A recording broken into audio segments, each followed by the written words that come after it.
Well, we're going to wait for all the platforms to get online here. All right, we're back.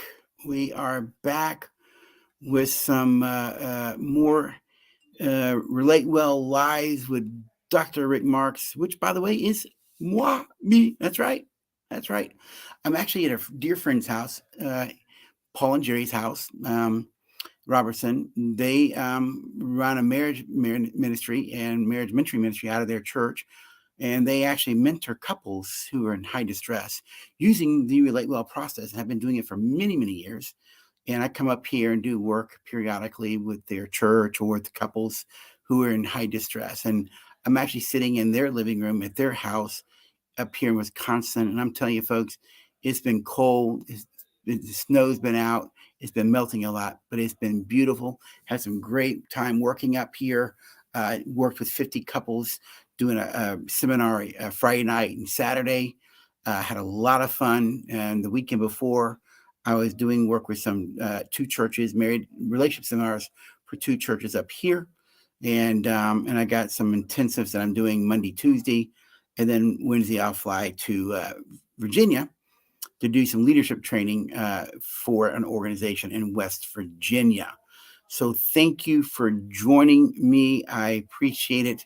You'll be doing other things on this Sunday evening. And so we're going to talk about love being patient. But what is patience? We know patience is a virtue, all right? I do a lot of work in the secular world, but also in the faith-based world. I always tell Christian people, God's not impressed that that love is patient. That means nothing. He's really impressed when you are a patient person. You see, since love is patient, to the degree that you're patient, you're loving. To the degree that you're impatient, you're unloving. It's not rocket science. It's just simple. All right. So before we get into our topic for tonight on patience, I'm streaming right here on Instagram Live, and then right here I'm actually on Facebook as well as YouTube. Folks, I could talk and talk, but I really want this to be interactive. So here's my request of you. If you have a comment, if you have a question, anything, go ahead, type it. I'm monitoring both platforms while I talk, and I share. And I want to interact with you. If you have a question, if you have a comment, you want me to clarify something, if you agree with something, if you disagree with something, let me know. Write it out there. I feel that this time, though we can't see each other, we can still dialogue and have an interaction that way, which really makes this more fun for me. My bigger reason is I think it makes it more meaningful for you. So that would be my hope. And so if you're here, say hi. If you know me personally, say hi. If you don't know me, say hi. I always like making new friends. Okay, now we're going to go into this thing on what is patience, right? What is patience? Now we know from religions teach that, in the Bible, from the Christian faith, teaches that love is patient. But what is patience?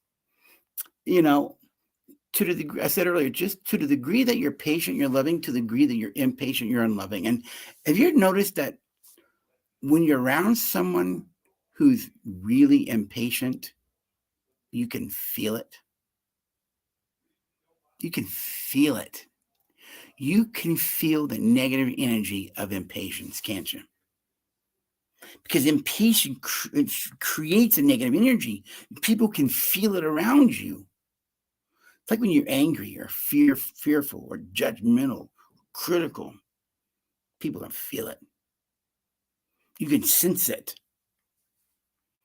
And when people feel your impatience, it creates reactions in them. Why? Because people don't want to be around negative reactions. The brain is wired to avoid pain and pursue pleasure.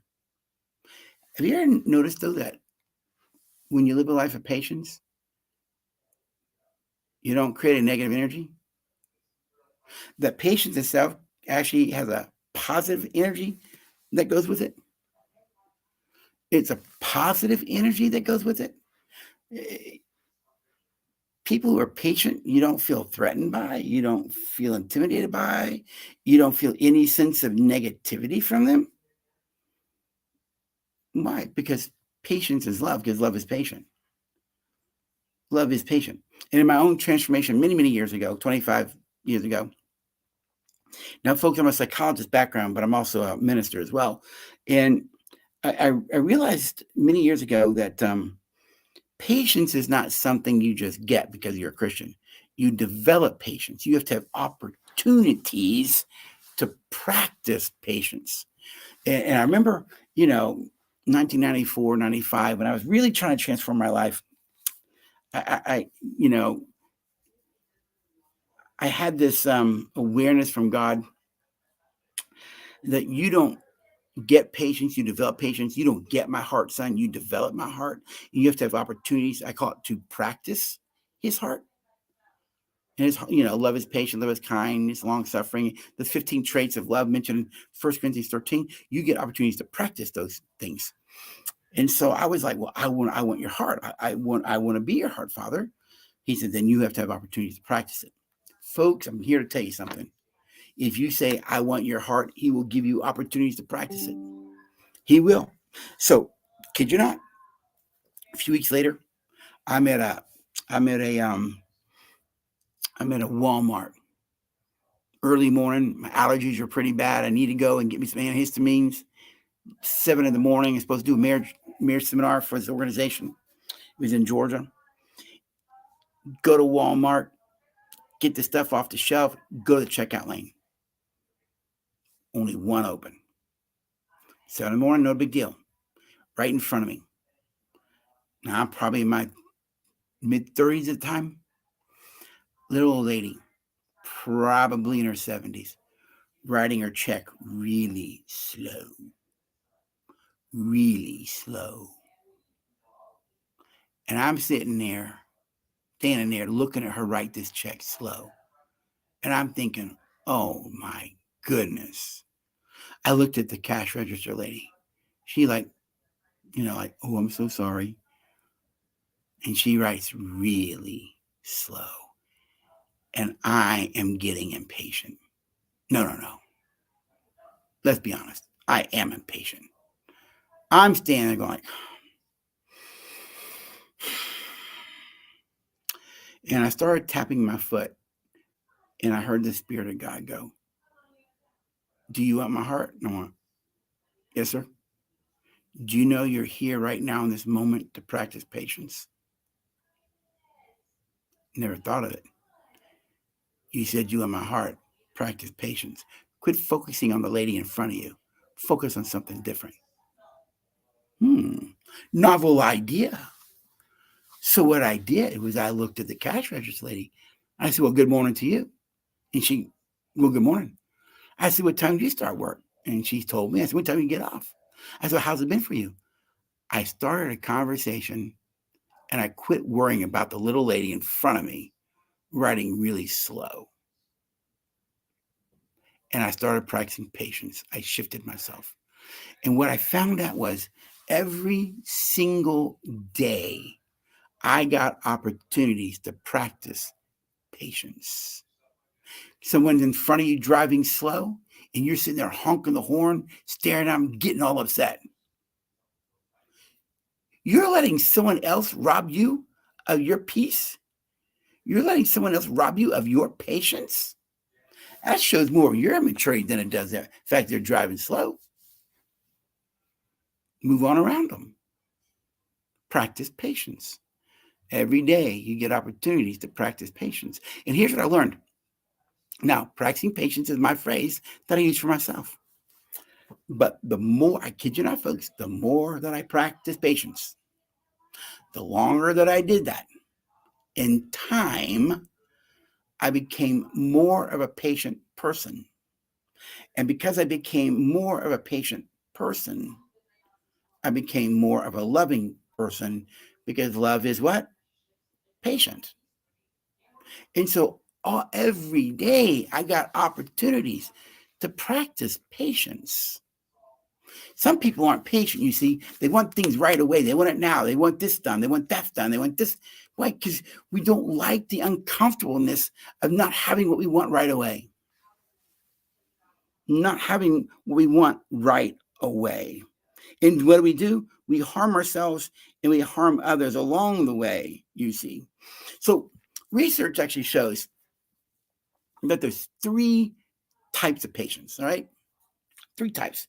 So this is research from 2012 by Professor Schnitker in his research on understanding patience itself, all right? One type of patients he identified is what he called interpersonal patience. Interpersonal patience, you see.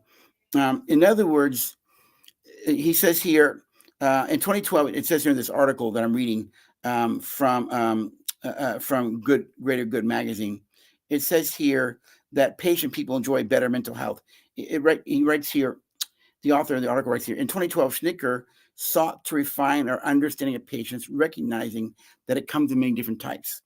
One type is interpersonal patience, which doesn't involve waiting. Get that? Which doesn't involve waiting, but simply facing annoying people with equanimity. It's basically, it's not just about waiting, it's being able to deal with people with goodwill and respect, my words. To treat people and to deal with people with goodwill and respect requires patience. Patience. Is there that person that annoys you? And because of that, you tend to be impatient with them? Do you have a kid that frustrates you? And because you do, you tend to be impatient with them? Or one kid that's quicker to do what you ask and one that's slower to do what you ask? And you want the one that's slower to be like the one that's quicker, but that's just not their personality, but you want it to be their personality. And so, because you don't want to wait, and because you don't want to wait, you treat them impatiently, unkindly. You see, interpersonal patience has to do with your ability to regulate your own self, so that you can treat others with goodwill and respect when they're doing things that tend to make you impatient. You see, now here's what the research showed about interpersonal patience. Listen to this. In a study of nearly 400 undergraduates, Dr. Schnichter found that those who are more patient towards others, listen to this, those who are more patient towards others also, are you ready? Tend to be more hopeful and more satisfied with their own lives. Isn't that fascinating? That the more patient you become, the more satisfaction, the more hopefulness, the more peace you have as an individual. And the more impatient you are with people, the less hopeful, the less peaceful you tend to be as an individual. You get to decide whether you want to be a person who's patient or not. So the first kind of patience is interpersonal patience. All right. The second kind of patience that Dr. Schnicker found out was involves waiting out life's hardships without frustration or despair. All right. All right. This is a courageous type of patience, she says. It's a courageous type of patience, but she points out that the ability to wait out life's hardships without frustration or despair, though it's a courageous kind of patience, this courageous patience actually creates hope. Right now, gas prices are going up. I hear people complaining about it, writing about it, frustrated about it. I'm not. Do I like it? No. Can I change it? No. But why would I want to allow that to disrupt my joy and peace today when there's other things I could be focusing on that has greater meaning? Am I living in denial? No. You see, patient people don't live in denial. They just made a decision. They're not going to let things that they can't control them. They're not going to let things that are outside of their realm of doing something about dictate their emotional state today. And so many people today are so impatient. Excuse me. A lot of things I can't control. I listen to some of my friends, particularly, Christian friends who watch the news, and they're talking, they're angry, they're bitter, resentful. This person does this, that person does, they don't like this president, don't like that president. It's on all sides. And they sit there and complain, and they're getting impatient. And then you hear the impatience as they talk about things and their frustrations with life and how it affects their daily life. I sit there and just listen. Recently, someone asked, where are you in all this? I said, well, I tend to not watch those things anymore. Why? Why would I want to upset myself? I'm not going to live in denial, but I can fix it. And if I do watch the news or read things, okay, it is what it is. I inform myself, but I can't fix it. I can't change it. But I'm not going to allow that to dictate who I'm going to be in a moment. I'd rather approach life with goodwill, respect, humility, and empathy, what I call the 4 protectors of self and in us. Because when I do that, I'll tend to approach life with patience. I'll tend to approach life with kindness. You see, this kind of patience, facing life's hardships without frustration or despair, is the person who can't find a job but is trying to find a job and is having a hard time finding one. You see, getting worked up about something you really can't control ultimately just affects you, and personally affects your sleep at night. I don't want to go to bed with all that on my head and heart. I'd rather go to bed with peace and trust God for the rest of it. I can't fix it. I can control it. I just put it in God's hand, and I'm going to live my life fully in the present. Why? Well, a lot of people have lost a lot of joy and peace with things that nothing they can't control. They just can't control. And then lastly, the third form of patience that she identified in her research was patience over daily hassles. Patience over daily hassles. Traffic jams, standing behind a little lady who's writing her check really slow at 7 in the morning at Walmart, or long lines. How about that? A computer that's malfunctioning.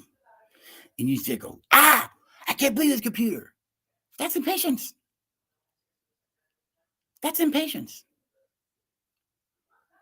Why let a machine rob you of your joy?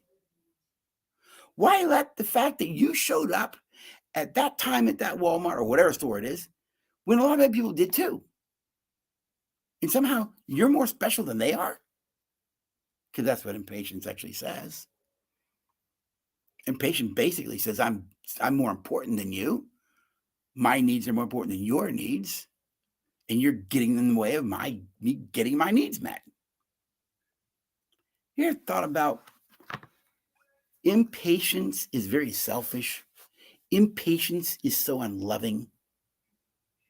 That's why love is patient.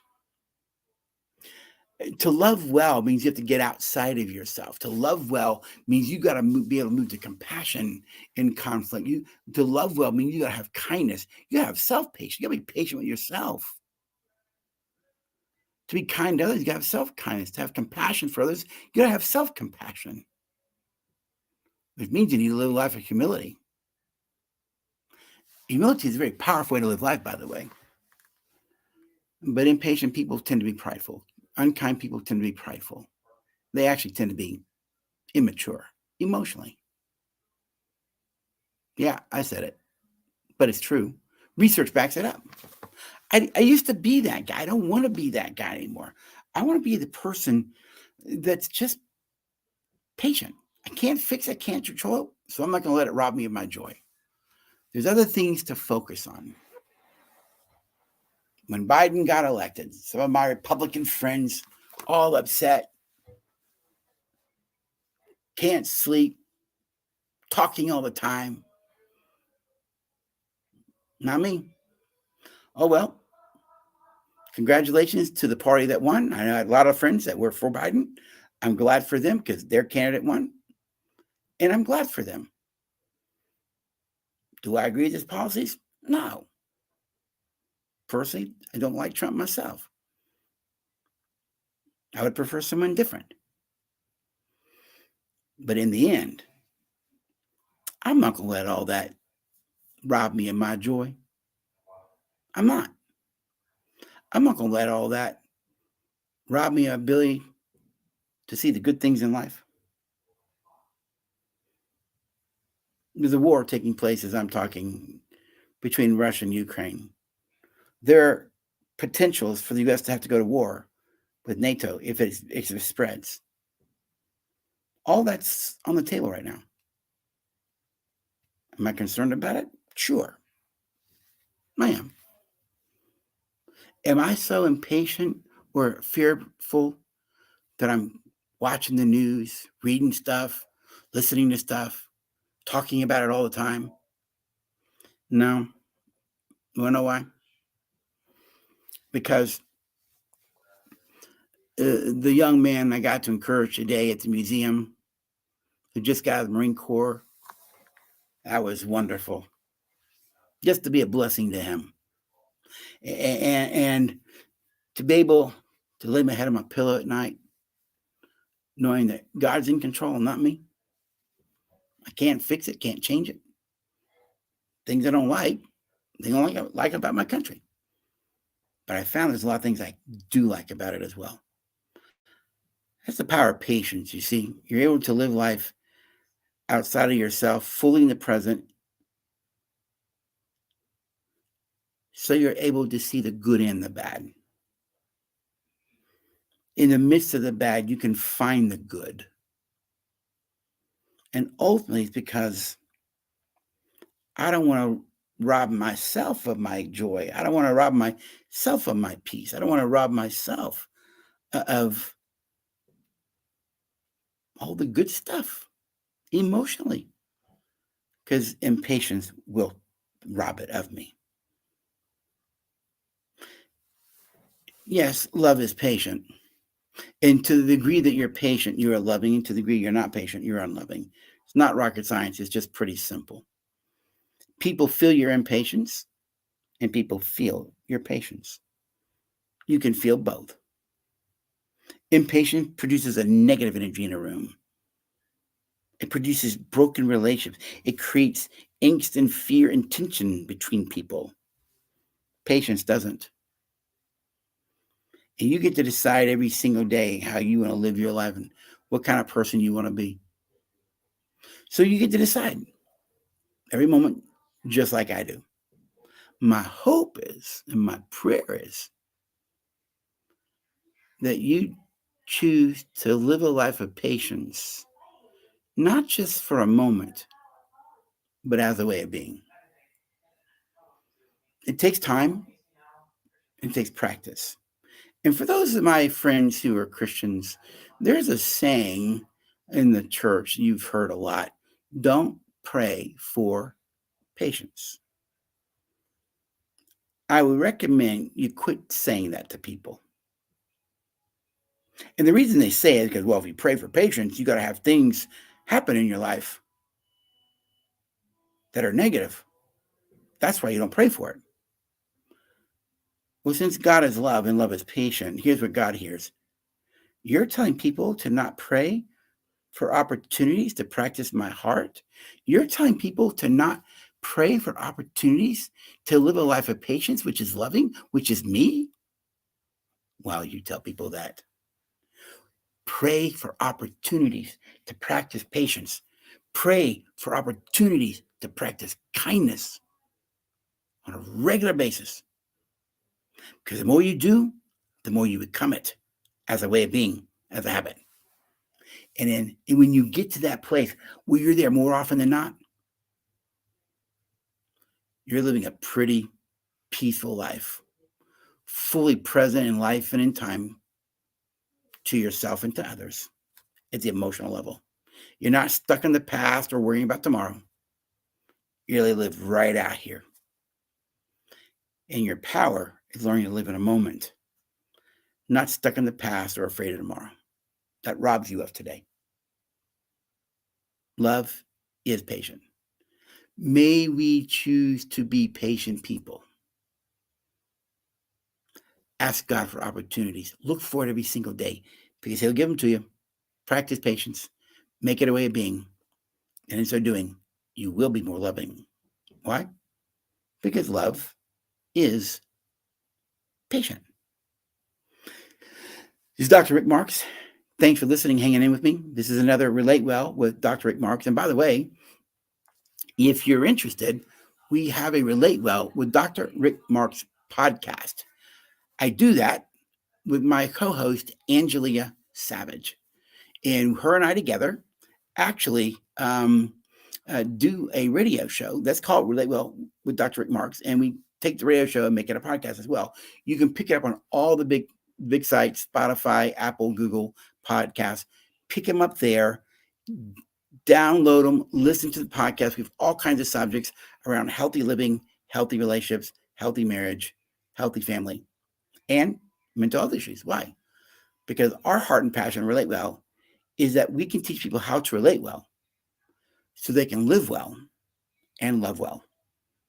It's Dr. Rick. Thanks for hanging with me. Have a great evening, folks. Bye-bye.